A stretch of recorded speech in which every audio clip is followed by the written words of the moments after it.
talked about biology of B lymphocyte. We talked about major histocompatibility sequence.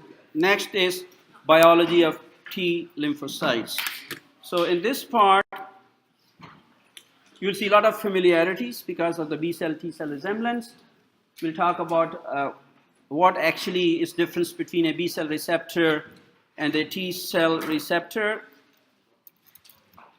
And what is a T cell receptor complex, what are coreceptors, and so on and so forth. So pretty much I would say a duplication of what we have done so far.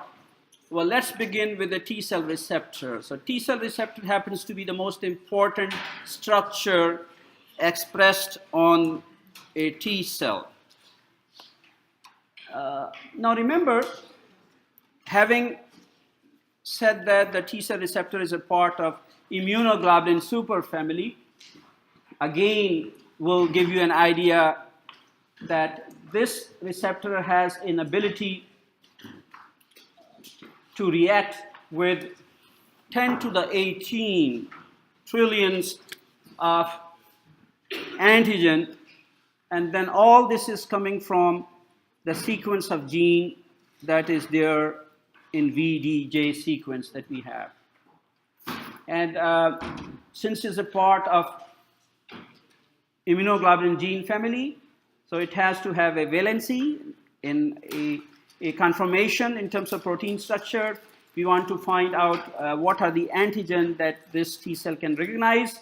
And another concept, we'll talk about that, how this receptor, secretion of the receptor, and then again, when an antigen binds to a receptor, is there any change that you should expect in this T cell? So in BCR, we had B cell receptor and a coreceptor. In T cell, we have a T cell receptor complex. So when I say T cell receptor complex, basically what I mean is you have a T cell receptor, alpha, beta, and then we have additional things attached to it, some additional, and number one is zeta chain, and number two is CD3 molecule.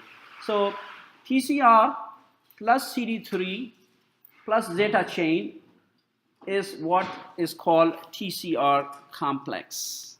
So that will be like a gateway, master key to initiate immune response. And I can just tell you, once we start with immune response, that immune response, in immune response, CD4 T cell happens to be a major player. Now, technically, conformationally, CD3 and zeta chain do not bind antigen.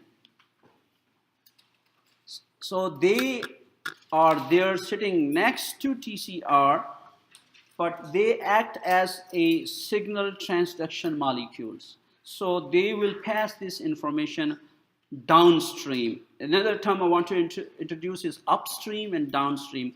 When I say upstream, I'm basically talking about something near the membrane, and downstream into the cytoplasm towards the nucleus. So we have upstream signaling events, and then we have a downstream signaling events. And you also remember when we talked about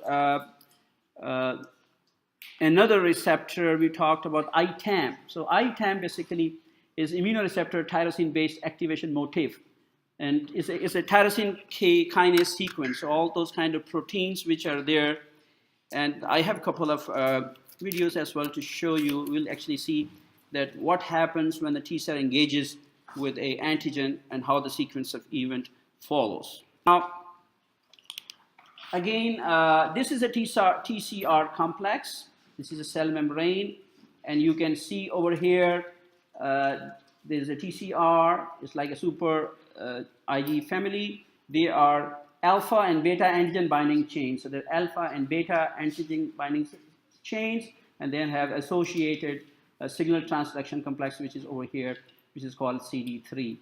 And then CD3 basically has those ITAMs, these square kind of things attached over here.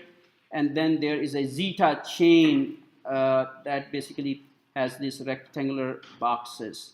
And then again on a TCR, you will see carbohydrate moieties over here attached, and these basically have a function.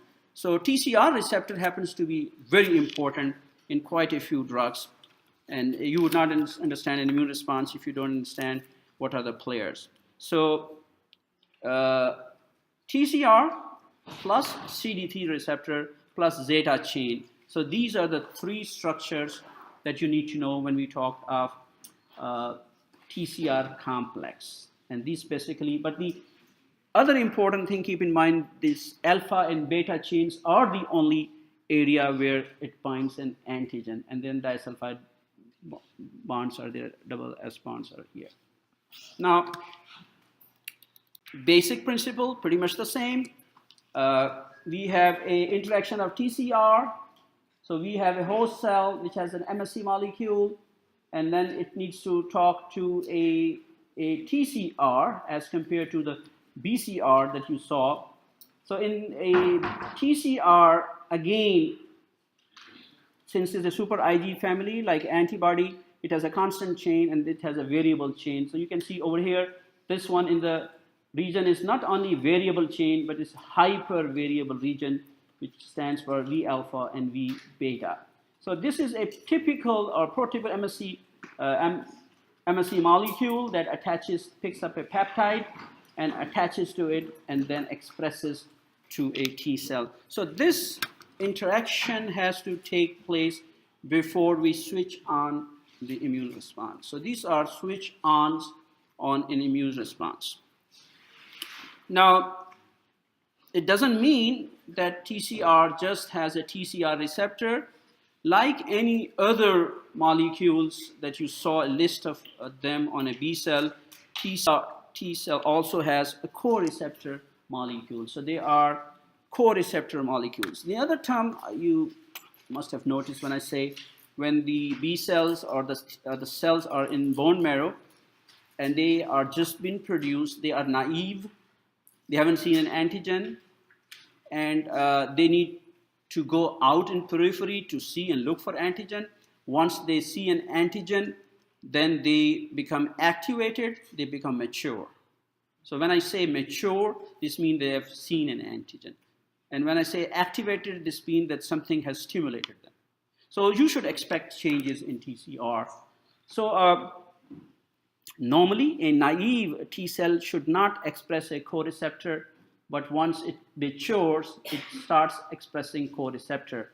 And then again, coreceptors, the biggest coreceptor a T cell will have is CD4 or CD8. And normally in our body, we have 2 CD4s for every 1 CD8.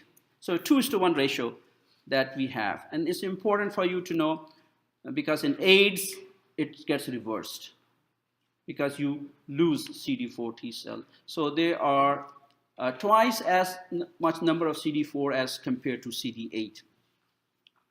Then again, there are some extracellular portion. I'll talk about that. And then again, we already know MSC class 2 and MSC class 1, pretty much the same information. The other important thing that you have to keep in mind is that these cells are circulating. They're not only attached to each other, like if I was to give you a list of what receptors you should expect on B and T cell, I'll talk about the T cell receptors and that engage with an antigen. I'll talk about some coreceptors. I'll talk about some adhesion molecules. So there are some adhesion molecules. When a T cell or any cell wants to adhere to something, they really have to have those adhesion molecules.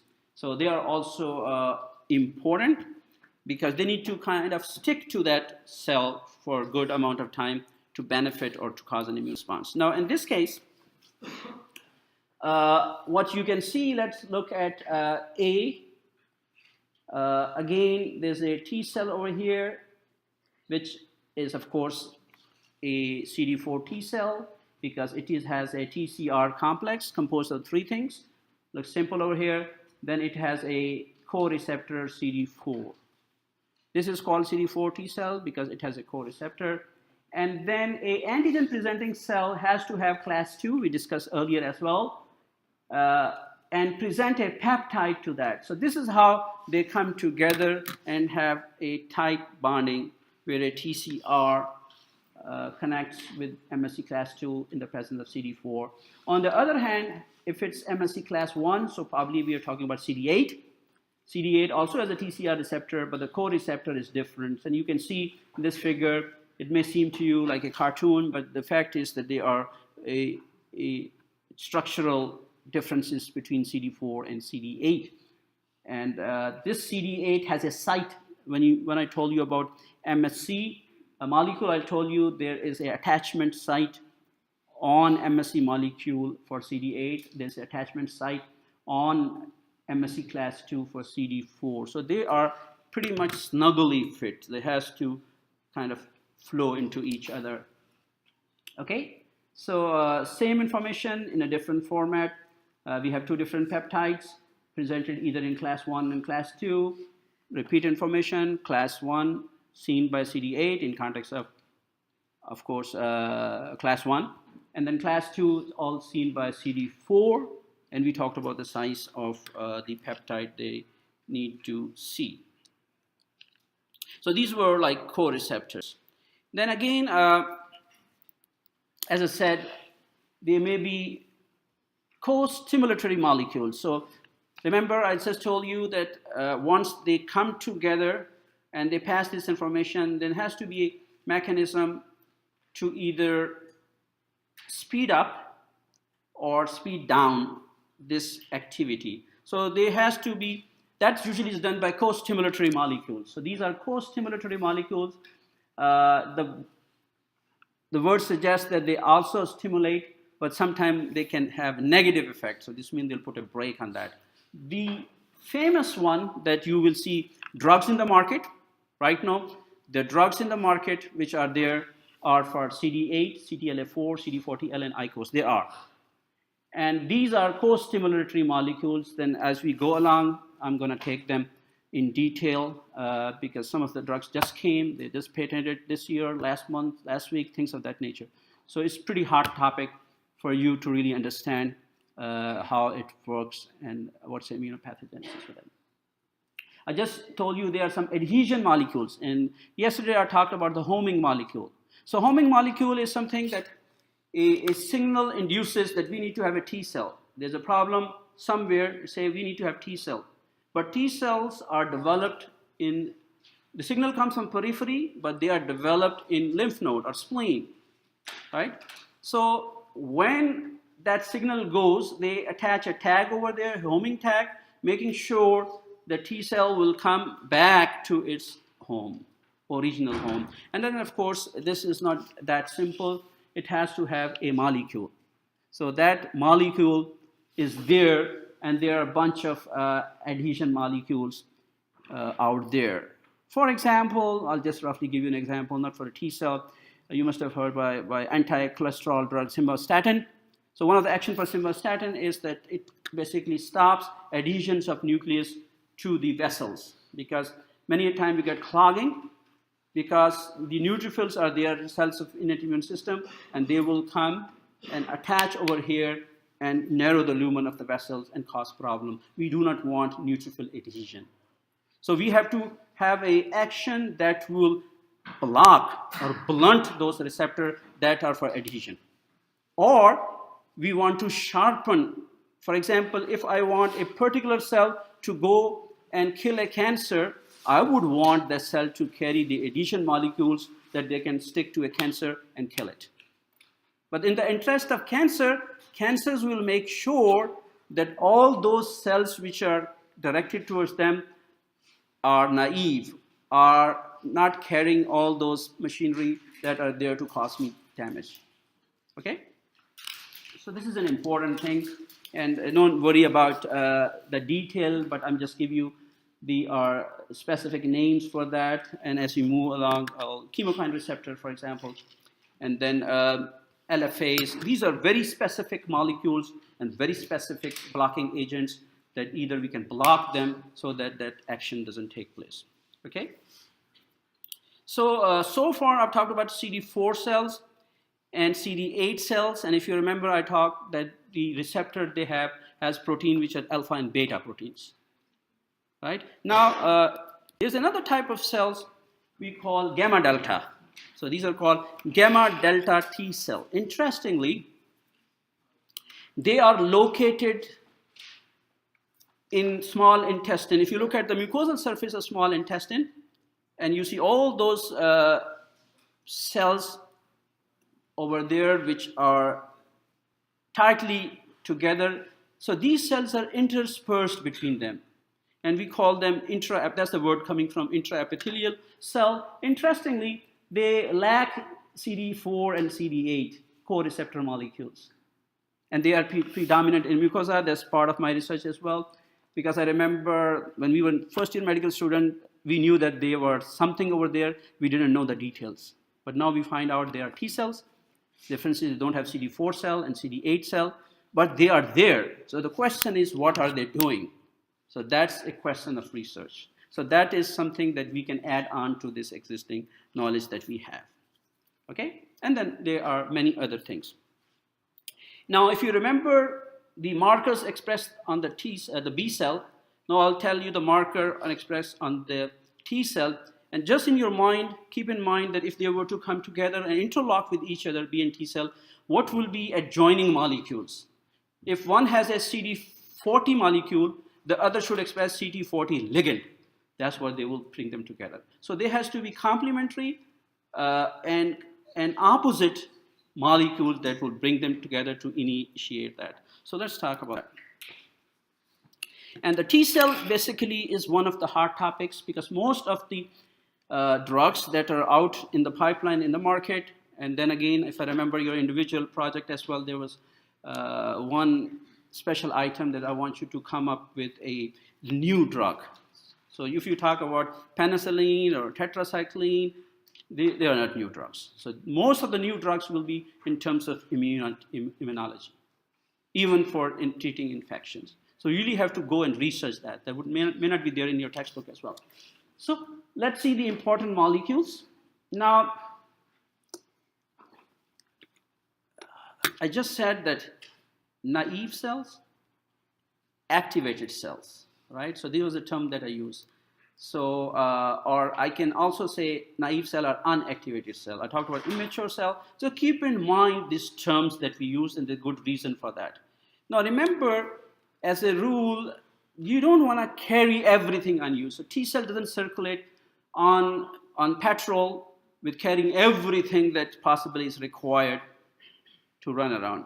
But many things are hidden inside the T cell and they need to be expressed outside, right? It's just like, you're sitting in front of me, so your happiness and your anger are hidden with you. So it has to be provoked. So you look at the body language and you start laughing. So it's there inside. So you never know when the T cell is happy, a T cell is angry. But once you provoke it, it's going to show itself. Then you'll show the real person. So that's going to be activation. Okay? Now, T cell receptor, again, is there. We already talked about that, alpha, beta. And then it has to be attached with associated marker, singular transduction molecule, CD3 and zeta, we already discussed. CD4 or CD8 is a co-receptor. So it's a receptor and goes over here, docks on top of that, holds it tight. So that's the CD4 receptor. And that's where most of our interest is. And that is, I wish I could have taught you pharmacology, but there are quite a few drugs out there that are targeting it. I'll just give you a rough example. If there is an exuberant or hyper immune response like rheumatoid arthritis, too much inflammation, so T cells are causing too much damage, too much problem over here. So you want to blunt them. You want to stop them. Stop coming from to that particular site where they're causing damage, blocking the antigen site, stopping their co-stimulatory molecules, so on and so forth. So there is an on-off switch on T cell. Sometimes we want them to act. Sometimes we don't want them to act, right? But they are the players. So the whole idea for the modern medicine or pharmacy is that there's no use to give drugs to a person. That's like a major philosophical issue. Because it's a homeostatic mechanism. Everything is complete in itself. So body has everything there to fight off cancer, infection, whatnot. So we have to wait and learn how is it the body fights with that particular insult instead of you giving it help, because you don't know what help you need to give. So you have to understand the immune response and find out exactly those players that need a boost, that need your help before you actually go and help them. Otherwise, the medicines that you are giving are symptomatic medicine. They're not going to go do anything, right? So that's a whole idea, and that is like, for example, one of the commonest drugs that's been used for asthma as well is anti-leukotrienes.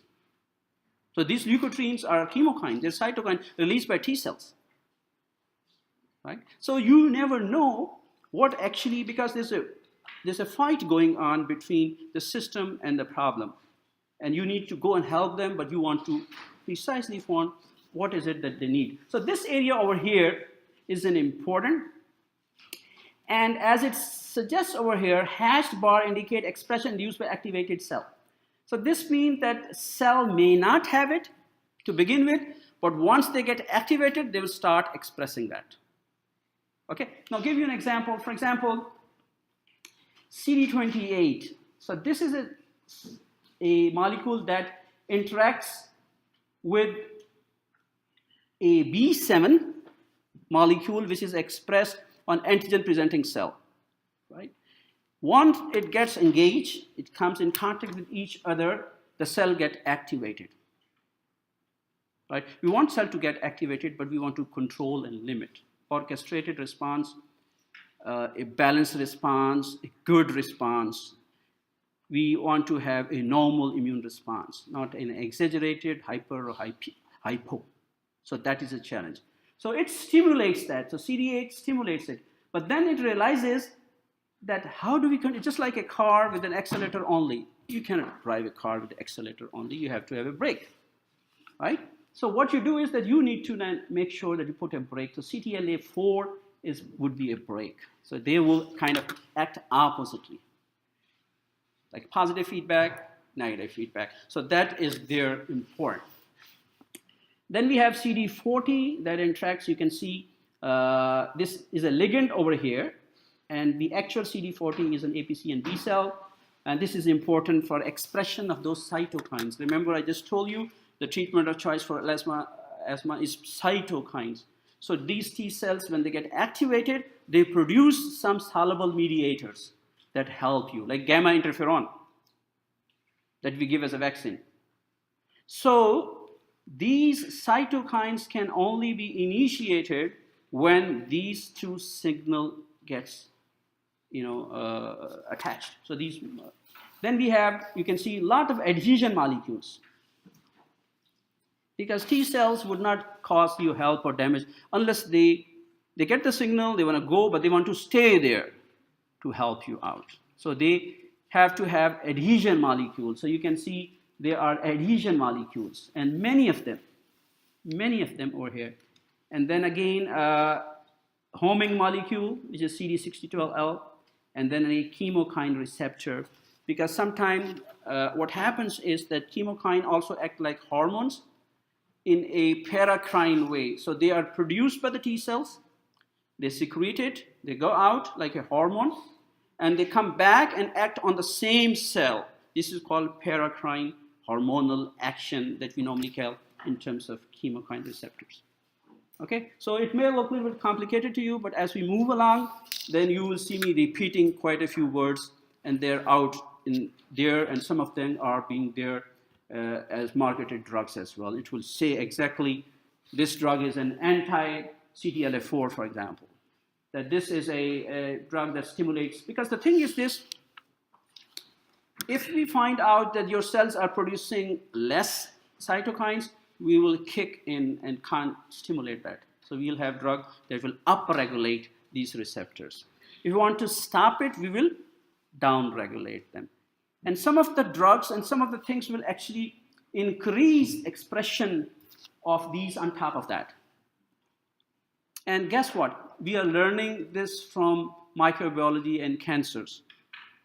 because we don't know. So we need to find out how a particular virus causes problem. And then we dig out that this virus causes more problem because the very first thing this virus does is goes into your system and blunts the adhesion molecules on the T cells. That's what it does. So if you demilitarize, so to speak, take all the weapons away from the T cells are not going to do anything to this virus.